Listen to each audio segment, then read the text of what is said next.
The box was heavier than it looked. I know this because Wren was listing slightly to the left when I opened the door, and the first thing I said to her after 14 months was not hello or come in or thank you for making the drive, but let me take that. She handed it over without argument, which was not like her, and I understood immediately that she had been holding it for a long time and was relieved to give it to someone else. I stepped back from the doorway. She came in. This was how it started. Not the way I had imagined it, on the occasions when I had imagined it, which was with more words and more distance and a conversation I could prepare for. But Wren had never been a person who gave you time to prepare, and apparently 14 months had not changed that. There was another box in the car. I got it. We stood in my living room with 2 cardboard boxes between us and the particular silence of people who have not seen each other since a funeral, and I said, "Do you want coffee?" She said, "Yes." I made coffee. She stayed for 3 hours.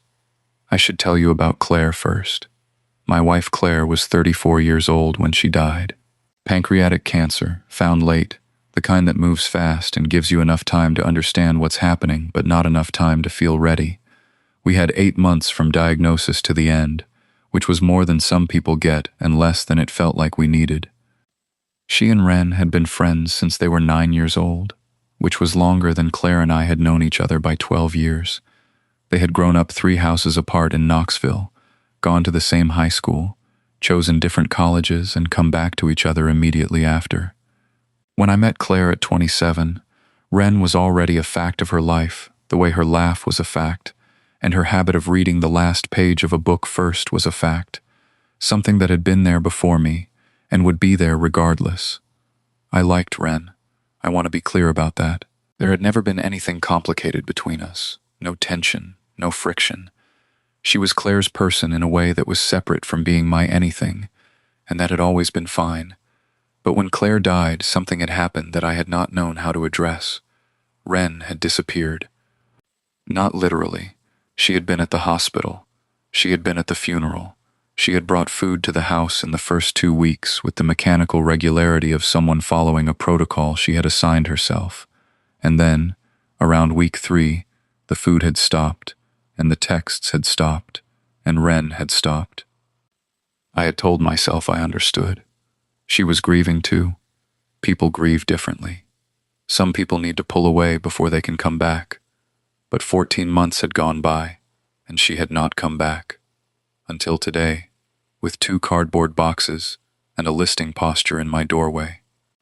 The boxes were Claire's things from Wren's house, a coat she had left there in winter and never retrieved, books she had borrowed and not returned and Wren had kept meaning to bring back, a mug with a pattern Claire had specifically liked, photographs from before I knew either of them, their whole childhood in a folder, Wren and Claire at 9 and 11 and 15 and 22. I sat at the kitchen table with the folder open, and Wren sat across from me with her coffee, and I went through the photographs one by one. She told me about each one, unprompted. This one was from the summer they were 12, and Claire had convinced her to climb the water tower outside of town, and they had both been grounded for 2 weeks. This one was from junior prom. The dresses were Claire's idea. Wren had wanted to go in jeans. This one was from the year after college when they both had nothing and split a 1-bedroom apartment and took turns sleeping on the couch, and they had been, Wren said, so happy in that apartment that she still couldn't explain why. I had heard some of these stories from Claire, but Claire's versions had been different, shaped by the specific way we tell stories to the people we love, selecting for the details we want them to know. Wren's versions were unedited. I was getting a different Claire, not a truer one, just another angle. I didn't say this out loud, but Wren looked at me at some point and said, "She talked about you constantly, in that apartment, even before you met. She used to say she was waiting for someone specific, and she would know him when she saw him."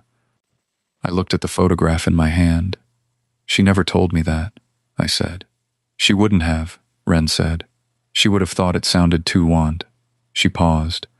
"She would have said it sounded like she was being dramatic." "She was never dramatic," I said. "She was always dramatic," Wren said. She was just quiet about it. I thought about this. Yes, I said. That's right. At some point, and I couldn't tell you exactly when, we stopped talking about Claire and started talking about other things. Not because we were done talking about Claire, but because that's how long conversations work. They move, and you follow them. She told me about her job, which was landscape architecture, which I had known in the abstract, but had never heard her talk about directly. She had a project she was working on, a public park renovation in Nashville, and she described it with the specific energy of someone who has been thinking about something for so long that talking about it out loud is a relief.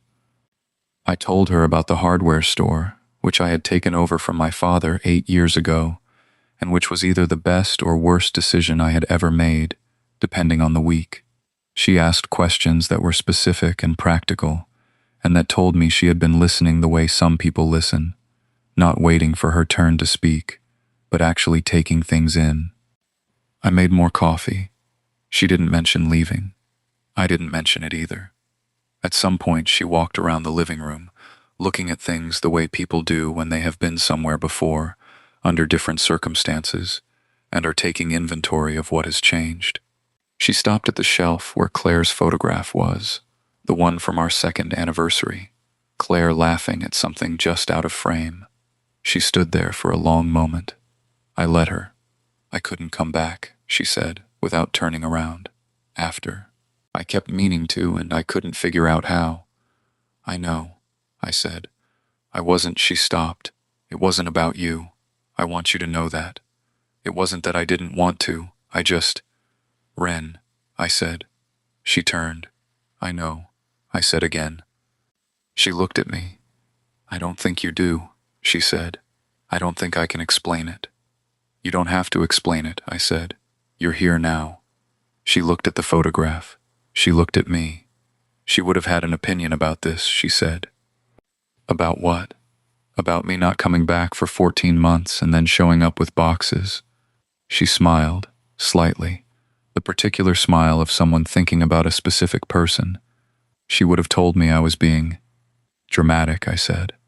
She laughed. It was the first time I had heard her laugh in 14 months, and it was the same laugh it had always been, and something in the room shifted, just slightly, towards something that felt more like the present than the past. She left at 5:30. At the door, she said, I'm sorry it took me so long. It took as long as it took, I said. That's a very patient thing to say. I had time to practice, I said. She looked at me for a moment. The park project, she said. I'll be down this way again in about 6 weeks. There's a site visit near here. I said, come by. She said, I will. She drove away in the car that had been sitting in my driveway for 3 hours with 2 empty boxes in the back, and I stood in the doorway until I couldn't see the car anymore, and then I went inside. The coffee cups were still on the table. I left them there. She came back in 6 weeks, as she said she would. Not for boxes this time. She came on a Saturday without a specific reason, and we drove out to the site she was working near, and she showed me what the park was going to be, using stakes and markers to indicate what would go where, talking about sight lines and water movement and the way a path should feel when you walk it, like the distance is longer than it is, like you are being invited to take your time. I walked the site with her for 2 hours. I understood almost none of the technical parts. I understood completely why she did it. On the way back, I said, You're good at explaining why things matter. She said, Claire always said I was bad at that. She was wrong, I said. Wren looked at me. She was wrong about a lot of things, she said, and right about most of them. Yes, I said, that's accurate. We drove back to the house and I made dinner, which I had gotten better at over the past year, and she ate it and told me what was wrong with it and what was right with it, and the balance was about equal, which was honest in a way that I hadn't had in a while. After dinner, we sat on the porch. Tennessee in October is specific, the particular combination of cooling air and color in the trees, and the quality of light that makes everything look like it is being photographed. We sat in the 2 chairs that had been on that porch since Claire and I had bought them at a flea market in Murfreesboro, and we watched the trees and we didn't say much. At some point, Wren said she would have liked this. I said, which part? She said, the quiet part. She was always trying to get everyone to slow down. I thought about that. She used to say the best conversations happen when you stop trying to have a conversation, I said. Wren was quiet for a moment. That sounds like her, she said. It was, I said. The light changed. The trees held their color for another moment. We stayed on the porch until it was cold. She called in November. Not about anything specific. She said she was driving back from Nashville and was going to pass within an hour of here and wanted to know if I needed anything from the city. I said I didn't need anything. She came by anyway. She brought a plant from a nursery near Nashville, a specific kind I had mentioned once in passing in the context of something else entirely, something I didn't remember mentioning at all until she was holding it out and the memory came back. You said you wanted to start a garden, she said. I said that 6 weeks ago, I said, while we were walking the site. I know, she said. I looked at the plant. You were listening, I said. I always listen, she said. Claire used to say I was a bad listener. She was wrong about that too. I held the door open. She came in. The thing about grief is that it doesn't go away. I want to say that clearly because I think there is a version of this story where I imply it does, and it doesn't. Claire is in this house. She is in the photograph on the shelf and the mug in the cabinet, and the books she annotated, and the patch of garden where she wanted to plant things and never got to. She is also in Wren, in a specific way, the way people are in the people who loved them, carried forward in gestures and memories, and the particular way Wren smiled when she talked about the apartment with the couch they took turns sleeping on. I was not looking for someone to replace Claire. I was not looking for anything. But there is a specific loneliness to grief that is not about the person who is gone, but about the absence of being known. Claire had known me in a way that accumulates over years, the way a person becomes familiar with the specific grain of another person, all their particular rhythms and preferences, and the way they are when they are tired or happy or afraid. That knowing was gone. And then Wren came back. In December, she drove down specifically to help with the garden. She had plans, actual landscape plans she had drawn up, which she spread out on the kitchen table and explained with the same energy she had used for the park renovation, except smaller and more specific, and shaped around what I had said I wanted, which was something my father would have recognized and Claire would have liked. We spent a Saturday marking it out. In the cold, which she said was fine because you wanted to get the structure right in winter before the growth started in spring. I dug where she told me to dig. She made adjustments and explained why. At the end of the day, standing in the cold looking at what we had marked out, she said, "It'll be different in May." "Good different," I said. "Yes," she said. "Good different." We went inside and she stayed for dinner again, and after dinner she helped me do the dishes, which no one had helped me do in 14 months, and which was such a small thing that I was not prepared for how it landed. I didn't say anything about it. But she looked at me at some point while she was drying a glass and said, "Are you all right?" I said, "Yes, just." She waited. "It's a small thing," I said. "Small things are usually the ones that get you," she said. "Yes," I said. "That's right." She put the glass away. We finished the dishes.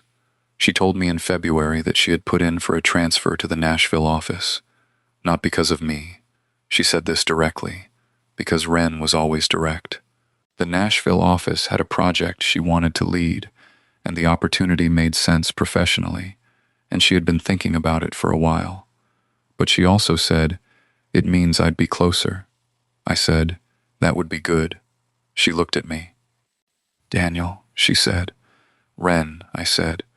"I want to say something." "Okay," I said. "I don't know what this is," she said. "I want to be honest about that. I don't have a word for it, and I don't know if I need one." I looked at her across the kitchen table, in the house where I had lived for 8 years with her best friend, with the garden outside marked out in the cold and the photograph on the shelf in the next room. She used to say, I said, that the best things don't announce themselves. Wren was quiet for a moment. She said that to me too, she said. Then maybe we don't need to announce it, I said. She looked at me for a long time. Then she said, the transfer goes through in March. I know, I said. I'll need to find a place in Nashville, she said. You can stay here while you look, I said, if you want. She considered this with the seriousness she gave to things. That might be complicated, she said. Most good things are, I said. The kitchen was quiet. Outside, Tennessee in February was the particular gray of almost spring, everything waiting. She looked at the window. She looked at me. Okay, she said. The garden came in May. Not all of it. The first year is the establishing year, Wren told me, where things take root and figure out where they are before they start to grow. The big growth comes in the second year, when the roots are deep enough to hold. She was there when the first things came up. We stood at the edge of the garden on a Saturday morning and looked at what was beginning, and it was small and impermanent looking and also exactly right. She took a photograph. I looked at her. For the record, she said. What record? I said. The one that starts here, she said. I looked at the garden. I thought about a door and 2 cardboard boxes, and a listing posture, and the specific weight of something you have been holding for a long time. I thought about small things and how they get you. Yes, I said. That's right. The garden was small. It would be bigger next year. There is a specific thing that happens in the second year. Wren told me about it in the context of the garden, about how the root system expands underground before anything visible changes above, and how the second year looks different from the first because what happened in the first year was mostly invisible. I have been thinking about this. The first year after Claire died, I kept the house the same. Same furniture, same photographs, same mug in the cabinet. I went to work and came home and did the things you do, and I was, by most measures, functioning. But I was also waiting, though I could not have told you for what. Then Wren came back. And I think what I had been waiting for was not an ending and not a replacement and not even a beginning, exactly. I think I was waiting for proof that life continued to generate things worth paying attention to. That grief did not have to be the last thing that happened. Wren is not a proof of that. She is a person.